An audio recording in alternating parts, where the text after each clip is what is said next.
Whoa, would you look at that? The 5th time we doing a fanbase video.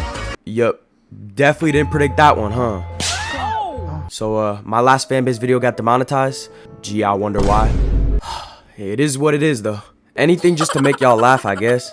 So since the video demonetized, that means monkey got no banana. So that means I'ma milk mommy monkey's titties. I'm stuck near the crack house still, dog. Y'all gotta run up these videos and subscribe to help me move out on God. Also join that Discord, discord.gg/Fortega. Y'all can talk to me, I guess. I be in the chat sometimes. You know, since my last video was on Kanye, and you know, it's kinda doing decent, I haven't really made a video on Travis Scott on this channel. So what better way to start something new than combine a video idea I've already successfully milked and an artist who's pretty big in the music scene. That's like some easily dollary dues if I say so myself. What? I ain't gonna sit here and lie. So shit, you already know what we doing. We doing a Types of Travis fans video. So let's go. Now I've talked about Travis on this channel before. Like obviously when he released Utopia, I mentioned it a few times. I've also mentioned him in my Grammy videos for sure when I was complaining about how he didn't win Rap Album of the Year for Utopia. Like this boy need at least 1 Grammy. Like come on, bro. But yeah, I for sure throw his name out there when I'm talking about fashion or just when there's updates in the music scene that involve him. Like when he released Rodeo on streaming. But besides that, I kind of want to talk about him more because on God he be having some bangers. Like he got 60 million monthly listeners for a reason.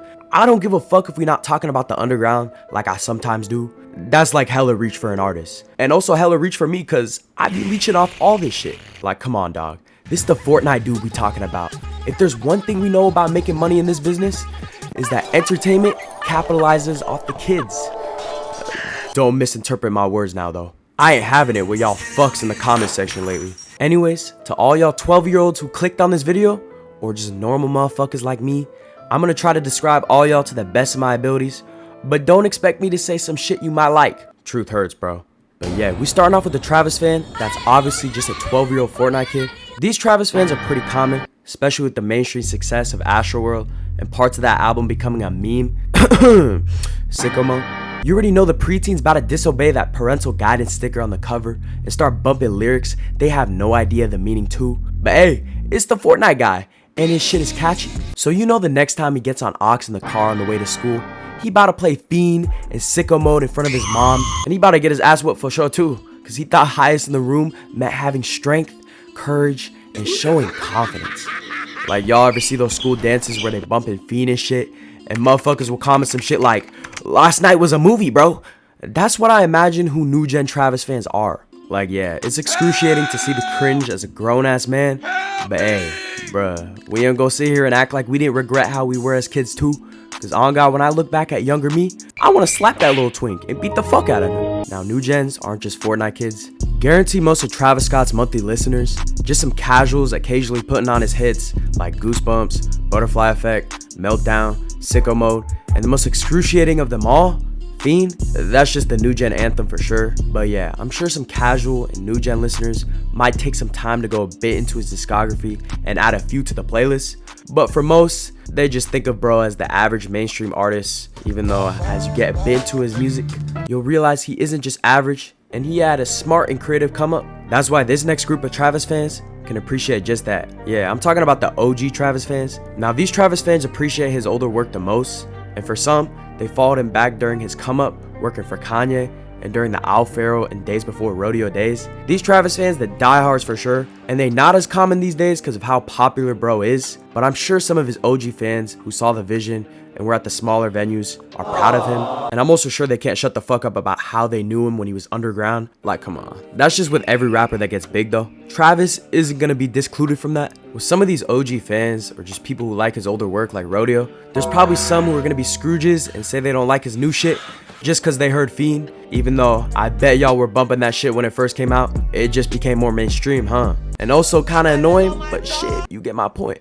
They probably still hung up on the Rodeo days, when if you just take one listen at Utopia, you'll realize he's implementing a rougher sound that kinda goes back to those roots. But I barely see OG fans hating on Utopia, but shit, there's definitely some out there. One group of people that would hate on Utopia though, or of course the motherfuckers glazing the Astroworld era. Now these dudes can be mixed in with the new gens and people who casually be listening to him. I mean, there's rarely a time when older Travis fans say this is their favorite album. Everyone knows that Astroworld was a pivotal moment for Travis, and we're not gonna undermine the quality of this album and the wave of insanity this album caused. I mean, there was a whole ass tragedy. Let's not forget that. This album was definitely a huge move for Travis, and we ain't gonna sit here and call it trash. I like this album a lot, and it has some of my favorite Travis songs on there. It's just when these fans get into an artist's mainstream catalog, they're the first to trash on other experimentations the artist tries to do on upcoming albums. Like, me and other Travis fans can relate to motherfuckers dogging on Utopia just cause it didn't sound like Astroworld 2.0. Like, dog, you expect bro to stay formulaic and stay the same forever? Notice how all the good artists in the scene, when they experiment and do different shit, there's always better results than when an artist just sticks to what they think works. And a little tip for all y'all artists out there: try some new shit and do only what you find true to your heart. I know I should be listening to my own advice with this dumbass series, but come on, man, milking is what I find true to my heart. Astroworld fans low-key kinda valid for loving this album so much. I mean, if you heard Skeletons for the first time again, you will be saying the same shit about how it's his best album, but man, there's just something about the rawness and passion on Rodeo that can't convince me to switch to that take. Alright, next up we're gonna talk about a little group I absolutely despise. They undoubtedly the biggest cornballs on this list.